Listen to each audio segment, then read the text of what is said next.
Record. Bismillahirrahmanirrahim. Assalamualaikum warahmatullahi wabarakatuh. Waalaikumsalam warahmatullahi wabarakatuh. Oke. Hari ini pertemuan 6 berarti ya untuk mata kuliah MATLIT ya, metodologi penelitian. Setelah terakhir kita telah membahas mengenai apa itu isi dari metodologi, terus dibantu juga oleh salah satu mahasiswa yang baru sidang tugas akhir ya. Nah, di sini ada beberapa mahasiswa terutama di kita ya di teknik mesin masih ada yang belum mengerti pada saat misalnya bimbingan proposal tugas akhir itu ada yang masih mengajukan judul-judul yang menurut saya masih judul-judul yang di mana kontribusi penelitiannya seperti itu. Nah, makanya di sini salah satu materi metode penelitian yang sebetulnya ada di akhir-akhir ini saya tarik ke pertemuannya sekarang. Kontribusi penelitian. Kontribusi penelitian secara kasar itu sebetulnya hasil penelitian kita itu memberikan dampak apa kepada pihak eksternal atau pihak lain.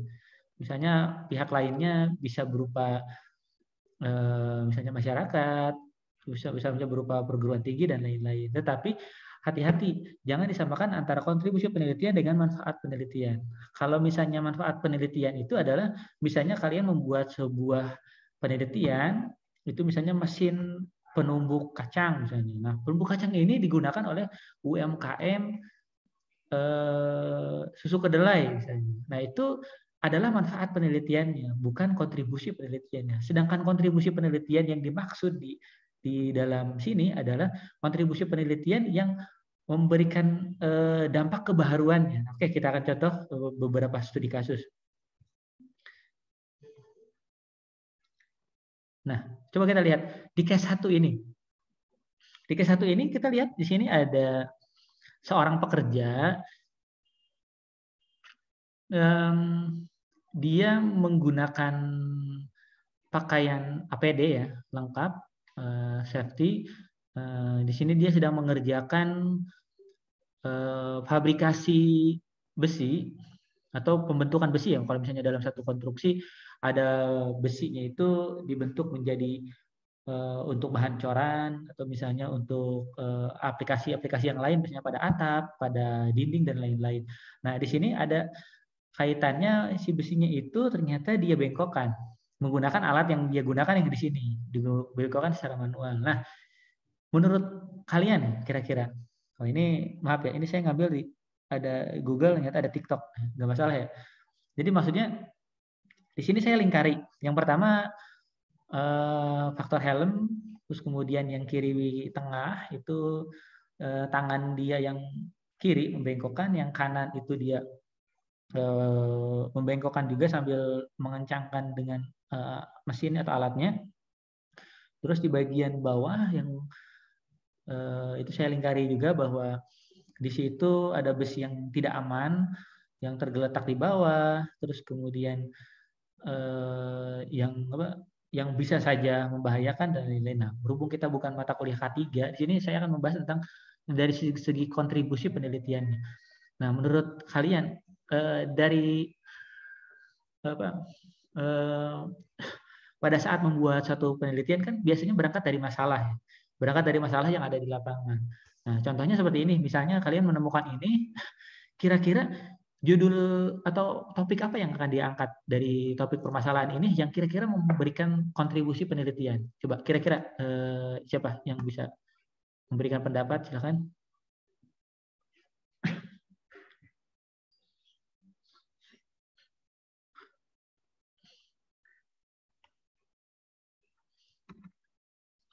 Coba Yunisa, coba ada tanggapan?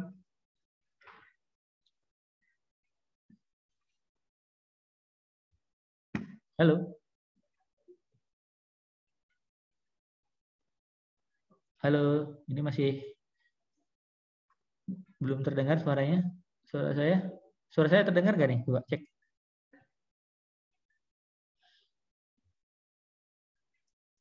Halo, cek. Terdengar, Pak.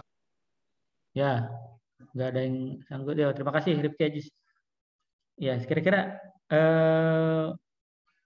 kontribusi judul untuk ini itu apa? Untuk kontribusinya.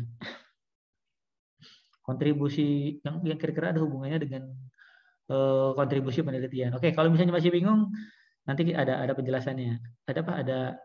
Ada tambahan penjelasannya. Oke, kita lanjut ke coba ini disimpan aja dulu ya.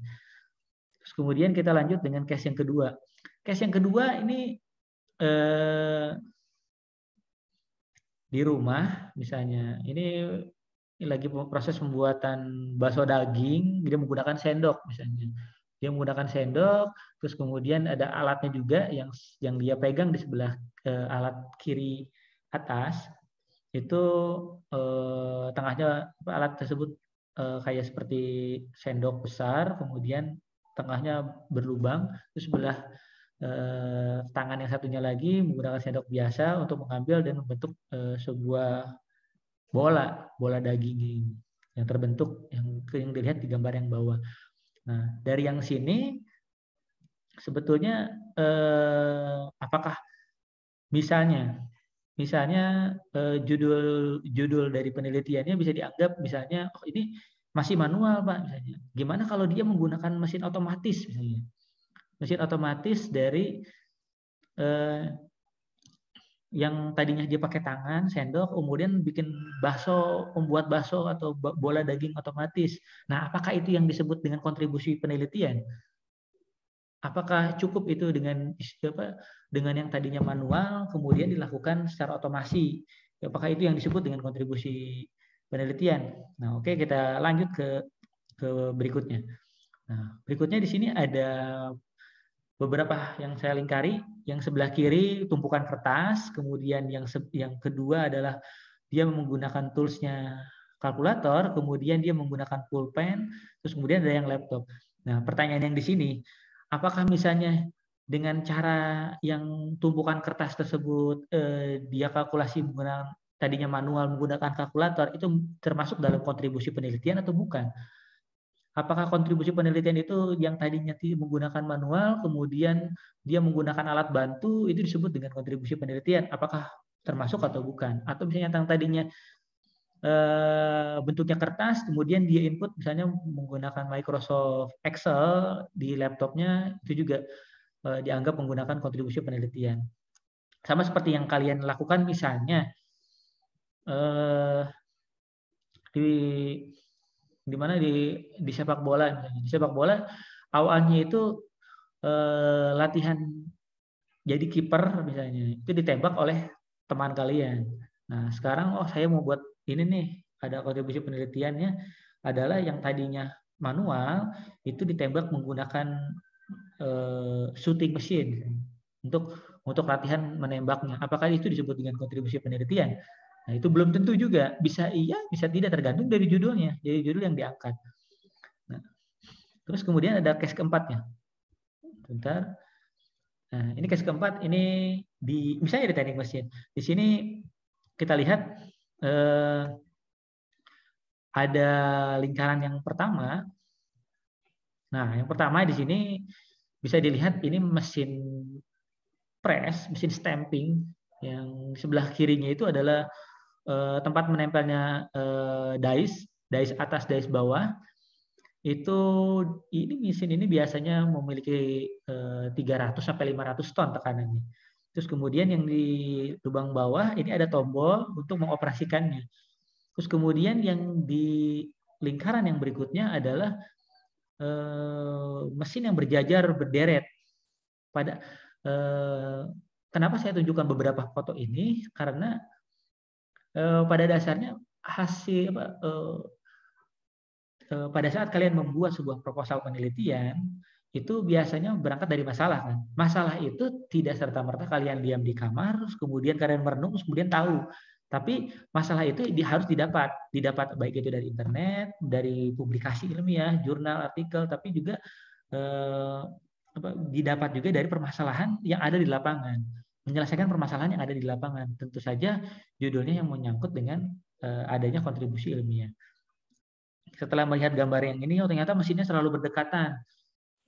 Terus kemudian tombolnya seperti ini, oh ternyata tombol dice-nya seperti ini. Kira-kira apa yang akan dilakukan gitu. Oke, kita lanjut ke teorinya yang adalah secara pendekatan dari kontribusi ilmiah. Kontribusi ilmiah atau kontribusi penelitian, kontribusi penelitian yang akan dilakukan berarti pada proposalnya misalnya. Itu harus kalian pikirkan. Biasanya kontribusi penelitian itu harus memiliki yang biasanya istilah peneliti itu dinamakan dengan novelty. Novelty dan kebermanfaatan. Dua hal ini kalau menurut saya yang penting dua hal ini. Yang pertama adalah novelty, kebaruan. Yang namanya kebaruan itu tidak harus baru loh. Ini maksudnya apa? Kebaruan tapi tidak harus baru. Ternyata ada dua. Ada dua hal yang terkait dengan novelty.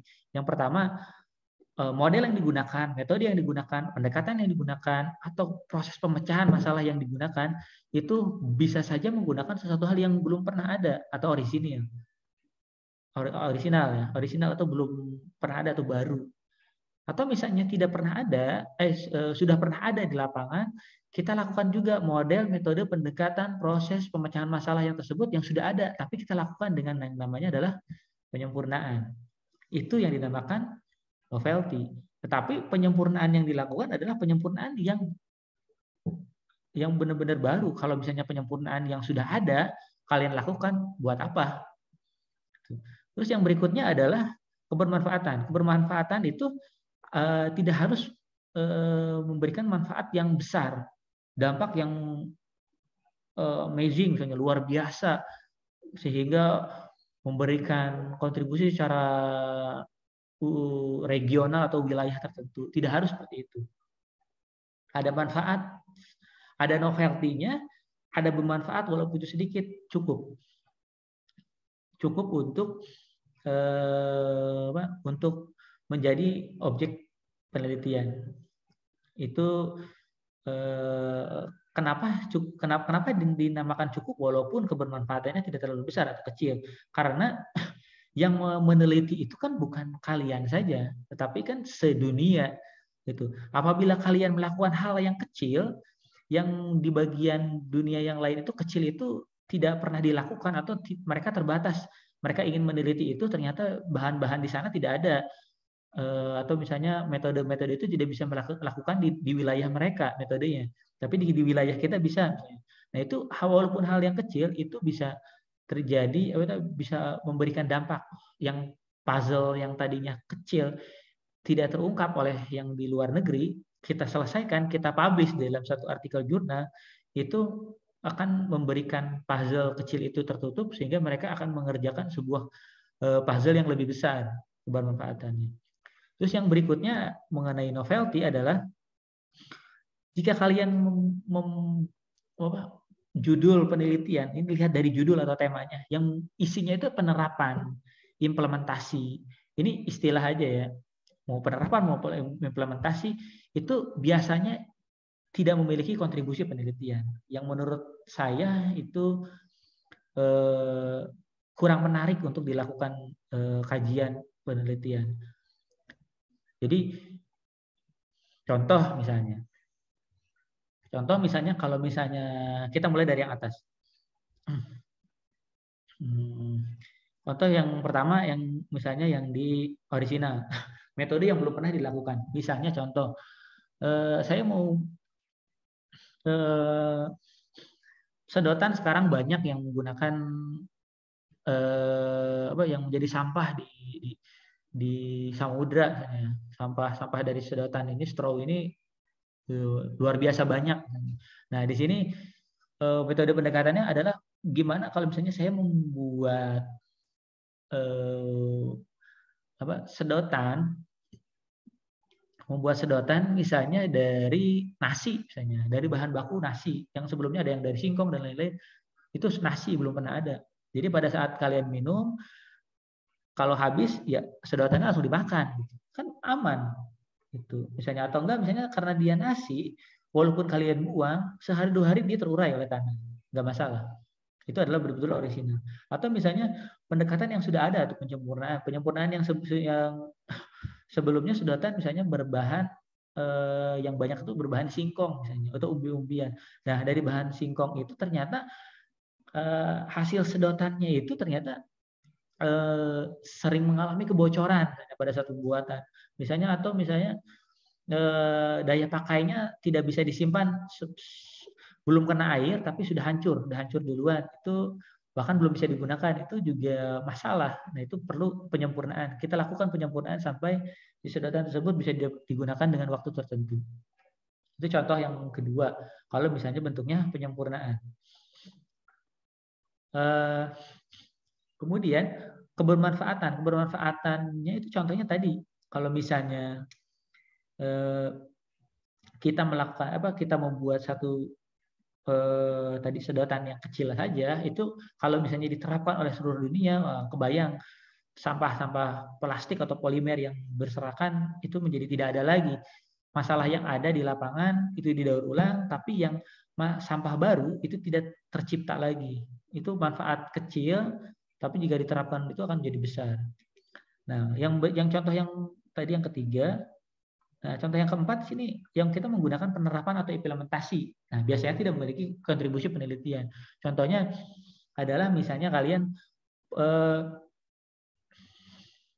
misalnya penerapan metode Taguchi pada mesin CNC 4 aksis misalnya.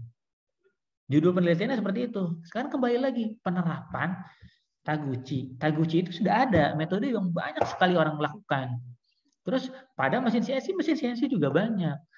Terus masalahnya apa gitu, atau kontribusi novelty dari mana? Itu kan nggak make sense ya. Jadi makanya judul yang tadi itu masih kurang bagus kalau misalnya dianggap sebagai penelitian yang memiliki kontribusi.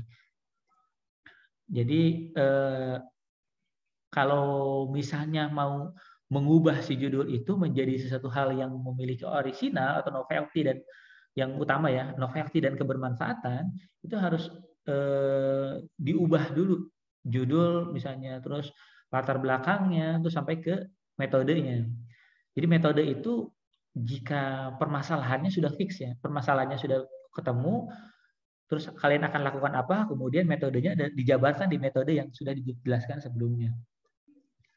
Jadi kalau misalnya hanya menerapkan A terhadap B, clear, itu tidak ada kontribusi. Kalian hanya berarti istinya adalah hanya mengulang apa yang orang lain kerjakan. Jadi sama seperti bikin mie instan, yang kalian lakukan urutannya sesuai dengan petunjuk petujuk masak mie instan, kalian tapi misalnya membedakan dari objeknya saja. Misalnya, oh saya kan kemarin mie-nya mie kari. Nah, orang lain tuh mie kari. Saya judulnya adalah proses masak mie instan menggunakan mie goreng sedap. Itu nggak ada kebermanfaatan, novelty-nya juga tidak ada. Jadi hanya implementasi, hanya penerapan. Jadi kalau mau adalah hal-hal memberikan satu hal yang baru. Misalnya mie instannya itu kalian buat misalnya dari kangkung, misalnya berbahan kangkung, terus cara memasaknya agak berbeda. Yang orang lain pakai air, ini tanpa air misalnya. Gunakan uap misalnya. Tapi ternyata rasanya tetap sama, tidak ada limbah yang terbuang, terus kemudian mie yang dihasilkan sehat gitu, tidak berbahan pengawet seperti itu. Ada penerapan dan implementasinya. Oke, sampai sini ada pertanyaan tidak?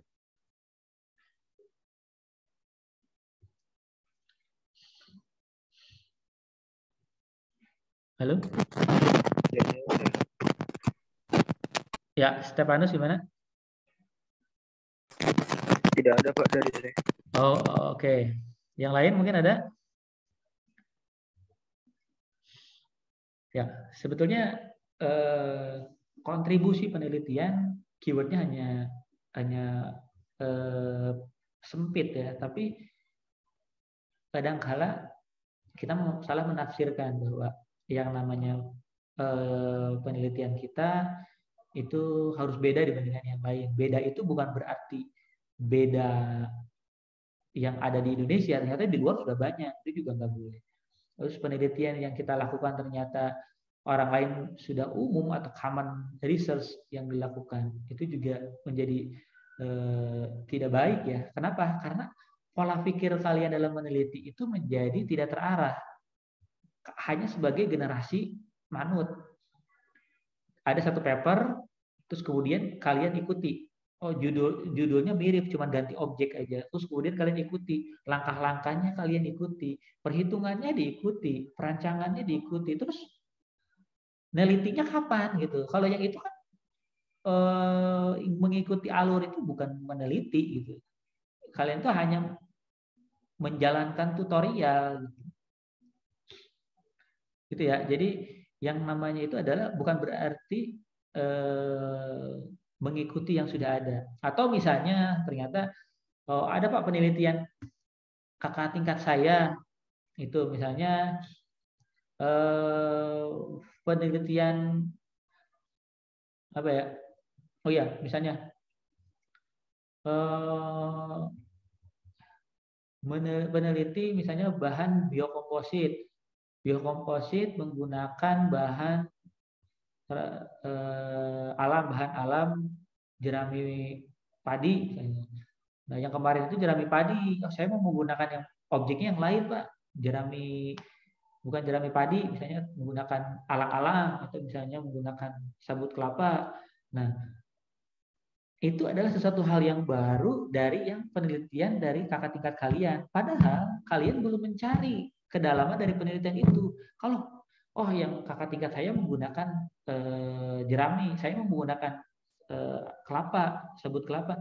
Cari sabut kelapanya itu di penelitian-penelitian orang lain. Cari di Google, Science Direct, Google Scholar, IEEE, cari. Sudah ada belum ya menggunakan sabut kelapa? Ternyata biokomposit sabut kelapa banyak sekali. Terus kalau misalnya sudah banyak, pertanyaan itu kembali lagi ke kalian. Novelty-nya ada nggak? Kalau misalnya sudah banyak, sudah pasti sudah orisinil. Karena sudah ada. Kalau orisinil kan yang belum pernah ada. Terus kemudian pertanyaan yang kedua, kalau misalnya sudah ada, saya akan menyempurnakan apa? Yang faktor kedua, penyempurnaan. Penyempurnaan di bagian apa? Terus kalau misalnya penyempurnaan itu akan dilakukan, penyempurnaan itu sudah ada atau belum? Kalau sudah ada ya jangan. Gitu. Terus kalau misalnya itu sudah penyempurnaan, saya udah penyempurnaan belum ada, oke saya masuk. Terus kemudian kebermanfaatan. Kira-kira kalau saya lakukan penerima manfaat saya siapa? Terus apakah ini manfaat ini memberikan dampak atau tidak? Gitu. Nah, terus pertanyaan keempatnya masukkan lagi, apakah yang saya lakukan ini adalah implementasi dari yang sudah ada? Oh ternyata teorinya ada, saya ikutin. Enggak juga gitu. Jadi jawab pertanyaan 1, 2, 3, 4 ini untuk menentukan apakah penelitian kita memiliki novelty dan kebermanfaatan. Atau contoh yang lain, misalnya tadi terlalu teknik ya, misalnya penelitiannya secara sosial. Secara sosial misalnya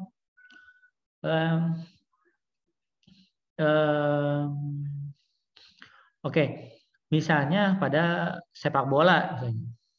Pada sepak bola yang sebelumnya itu misalnya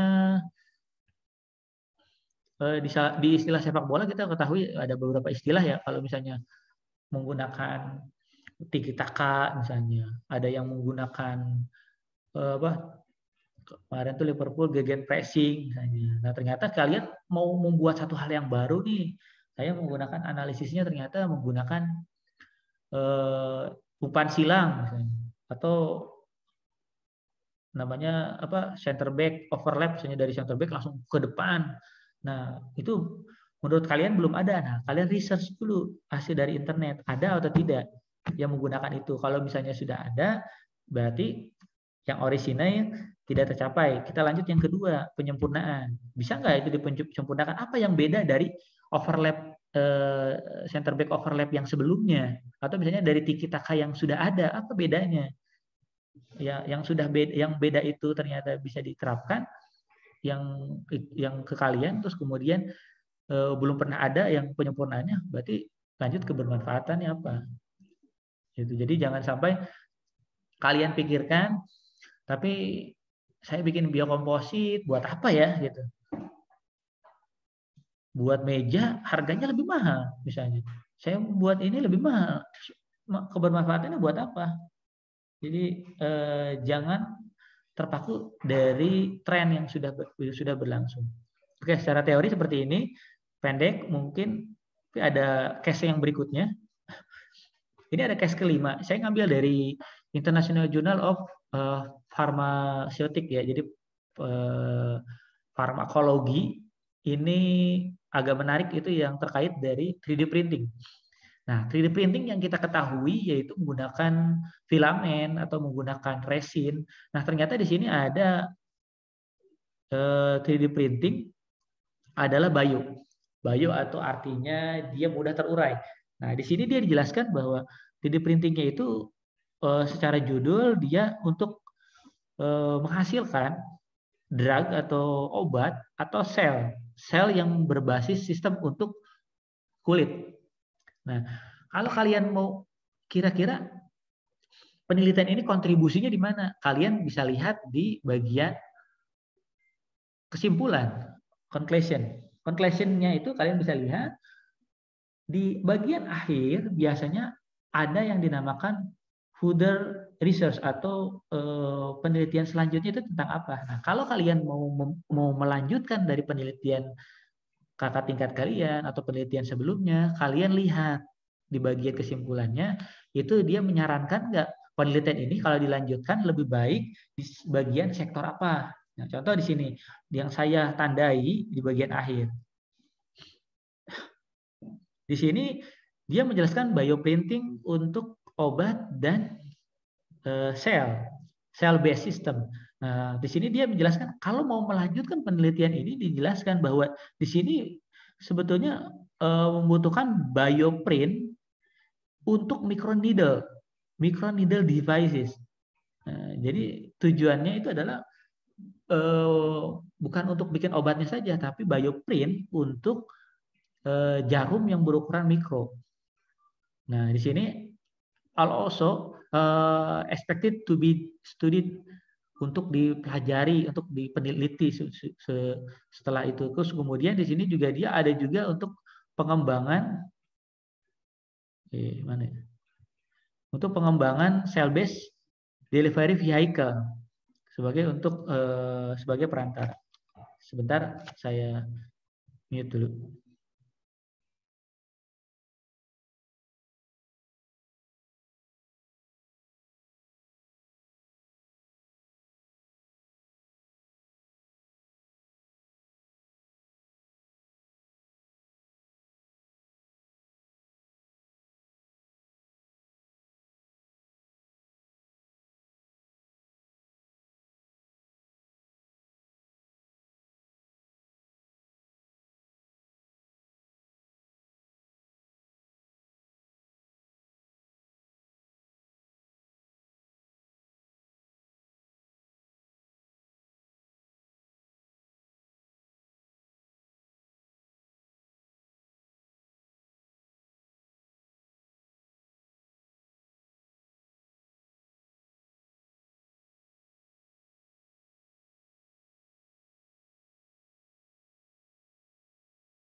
Halo, cek. Suara saya terdengar nggak? Ya, Pak. Oke, lanjut ya. Ini yang gambar-gambar sebelumnya itu kalian menentukan kontribusi penelitian dari masalah yang ada di lapangan, misalnya untuk mencari. Nah, atau ada kontribusi selanjutnya tidak melihat ke lapangan, itu bisa melihat ke artikel-artikel jurnal yang sudah terbit. Atau kalian combine antara permasalahan yang di lapangan, terus kalian cari di beberapa artikel jurnal itu sudah ada atau belum, atau ada yang merekomendasikan nggak gitu. Hal itu. Jadi walaupun kalau metode yang combine itu yang di lapangan, terus kalian cari di artikel jurnal, itu biasanya tidak harus menemukan di bagian akhir atau di bagian kesimpulan yang di sini.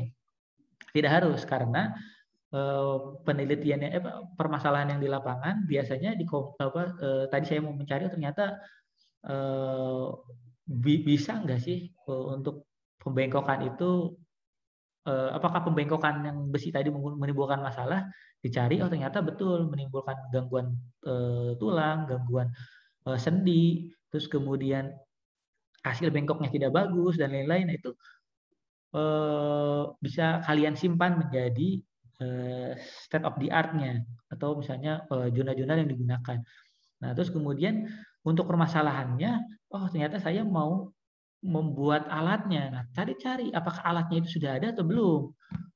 Kalau misalnya belum ada, masuk ke kategori di sini ya. Kalau sudah ada, kalian lakukan penyempurnaan atau nilai keuntungan lebihnya dari mana. Itu. Ya, kalau jadi ada 3 metode ya.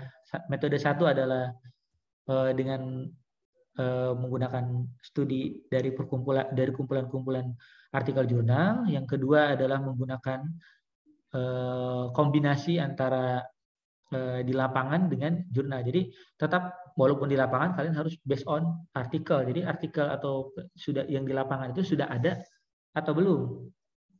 Kalau misalnya hanya dari lapangan terus kemudian papernya tidak kuat, nah itu jangan-jangan sudah banyak gitu. Yang kita lihat di sekitaran kita itu ternyata kita hanya sebagai terbatas ya, hanya sebagai kacamata kuda. Ternyata yang permasalahan ini tuh di Karawang banyak, tetapi di luar sana sudah solve. Jadi kontribusi penelitian nggak ada karena kita hanya ngikutin dari penelitian sebelumnya yang di kota lain. Kita hanya mengubah objeknya atau mengubah tempatnya. Yang tadi di Karawang, yang sebelumnya di Jakarta, kita ubah di Karawang. Apa? Dengan mengubah kota, apakah itu yang dinamakan dengan kontribusi penelitian? Bukan. Gitu ya. Oh iya, sorry, bukan 3, 2 ya, dua pendekatan dari masalah, dari artikel yang direkomendasikan, paper yang menarik, yang kalian anggap menarik, atau yang berikutnya adalah gabungan antara paper dengan masalah yang ada di lapangan. Oke, yang berikutnya case ke-6 adalah saya ambil dari Springer, jurnal Springer tahun 2017. Nah, ini agak bukan teknik ya, ini lebih ke sport engineering. Nah, dia judulnya adalah Riding Against the Wind. Jadi cycling atau bersepeda itu dia meneliti sepeda yang kira-kira badan itu kan kena angin ya. Nah, bagaimana caranya supaya itu menjadi aerodynamic. Jadi si angin itu tidak menjadi hambatan atau menjadi lebih badan kita menjadi lebih berat gara-gara kena angin. Justru anginnya itu mengalir, tidak menambah berat. Nah, di sini dari hasil penelitian dia kemudian di sini ditunjukkan bahwa di sini aerodynamic itu misalnya menjadi pertimbangan untuk mendesain safe atau desain yang aman pada saat meriding. Nah, jadi di sini justru yang dia itu adalah review. Nah, di sini dia justru memberikan lampu hijau, coba dibentuk posisi atau misalnya alat yang aerodynamic pada cycling, pada bersepeda.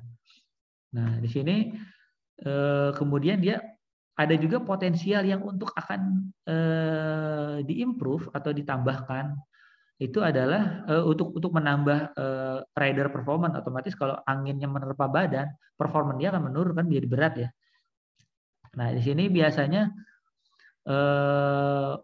adanya passive and active flow teknologi.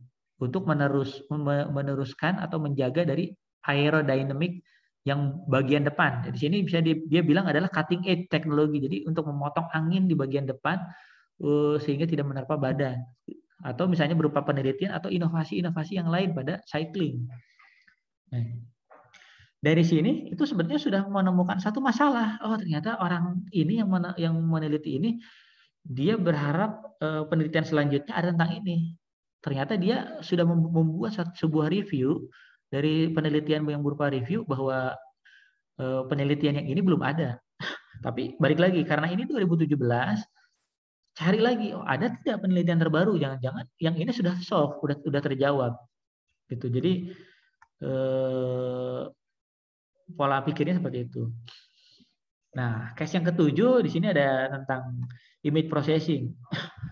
Image processing saya kebayang dari teknologi ball line goal apa? Kalau bola ya apa? Melewati gawang gol misalnya. Nah, itu kan ada teknologi. Nah, ada teknologinya itu berupa 3D ataupun 2D ball tracking.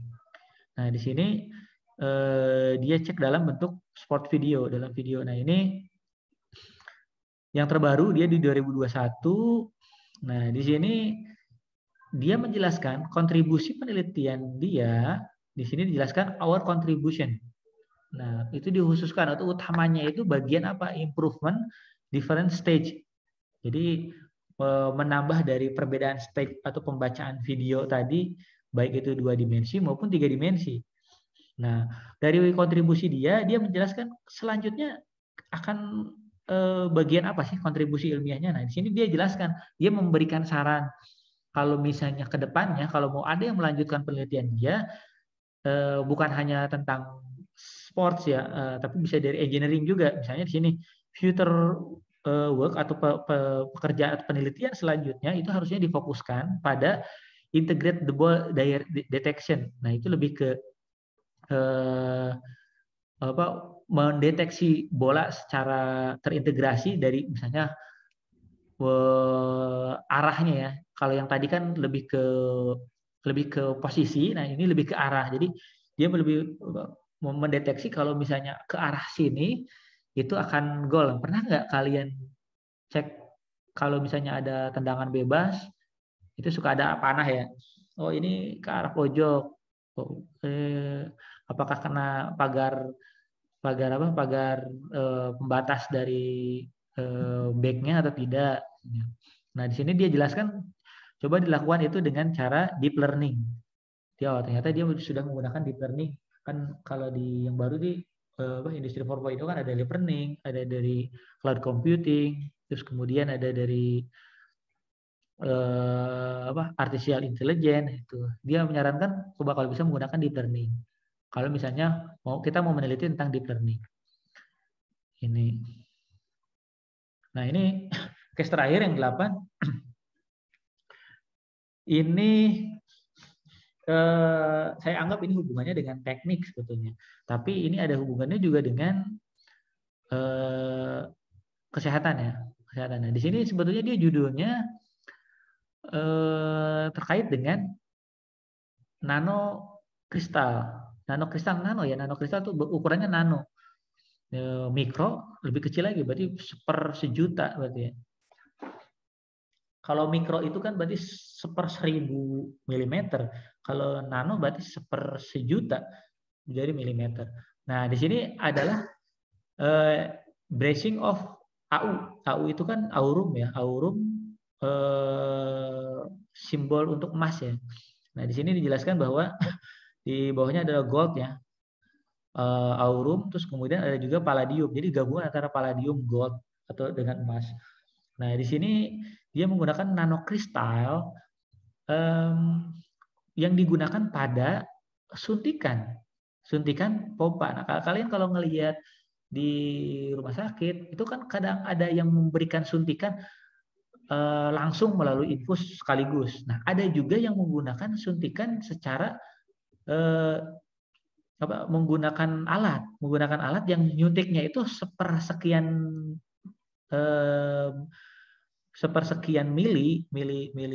mililiter itu dia nyuntik tapi secara terus-terusan. Misalnya setiap 10 menit dia menyuntik sedikit, satu tetes, seperti itu. Untuk apa? Untuk menjaga kondisi si pasien. Karena berbeda yang menyuntik secara keseluruhan dengan menyuntik secara sedikit-sedikit. Nah, di situ. Jadi kalau misalnya itu pada rumah sakit ya. Nah, di sini dia bicaranya kan pada aurum palladium. Nah, ini sebetulnya lebih ke metal. Pada saat menyuntikan di konsepnya seperti itu. Jadi konsepnya kenapa harus menyuntik secara sedikit-sedikit. Nah, yang dia teliti adalah kinetic control. Jadi pengendali kinetiknya. Jadi jangan sampai nanti loss di tengah atau menjadi tidak sama lagi ukuran nanokristalnya.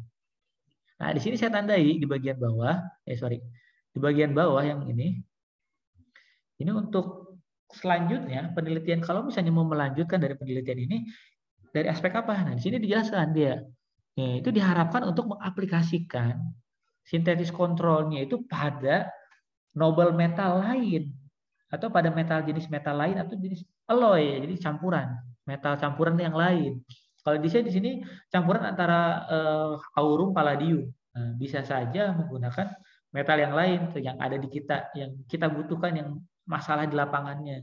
Apa? Misalnya kalian pada saat pengecoran emas, itu apakah harus sedikit-sedikit, itu bisa diterapkan ke sini. Atau misalnya pada yang lain, ada perak dan lain-lain, tapi harus diketahui bahwa kontribusi ilmiahnya itu ada. Kalau misalnya mau menggunakan metal yang lain, sebetulnya cukup dengan menggunakan metal yang lain, tapi ada dasarnya metal. Misalnya metalnya perak, kenapa harus perak? Ternyata perak misalnya digunakan untuk sutik, misalnya, karena dia tidak mudah berkarat dan bebas bakteri, misalnya, atau titanium yang berhubungan dengan jarum suntik tadi. Itu bisa diterapkan dengan lanjutan dia itu kinetic controlnya, nanokristal juga, nanokristal suntikan tapi bahannya bukan aurum palladium tapi menggunakan bahan yang lain misalnya gitu, itu bisa.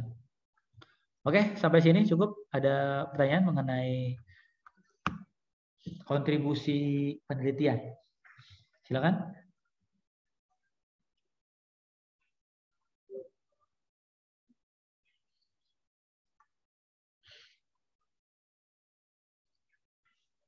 Silakan, ada pertanyaan?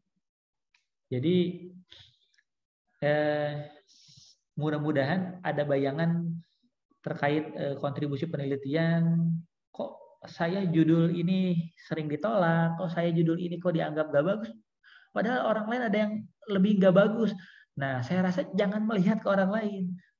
Kalau mau melihat proposal penelitian atau kontribusi penelitian, lihatlah yang punya kita saja. Punya kita itu sudah memenuhi unsur-unsur tadi nggak sih kalau dari segi kontribusi itu. Jadi kalau ngelihat orang lain, oh penelitian orang lain kayak gini, masa saya nggak bisa? Terus kalau orang lain salah, ikut salah kan nggak juga. Justru tugasnya yang sekarang adalah memperbaiki dari penelitian sebelumnya yang tadinya tidak memiliki kontribusi, kita memiliki kontribusi. Itu kalau orang lain salah, kita jangan salah. Kalau orang lain tersesat, ya kita jangan sama ikut-ikutan mau tersesat. Gitu. Itu maksudnya ya. Yang pertama dalam penyusunan proposal adalah apakah ada kontribusi penelitian dalam riset kita. Gitu. Silakan, ada tanggapan mungkin?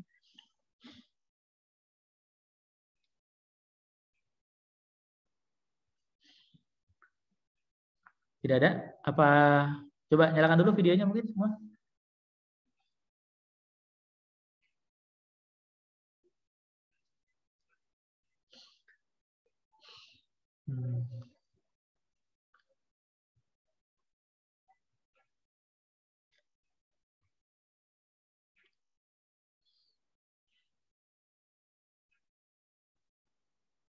Oke ya.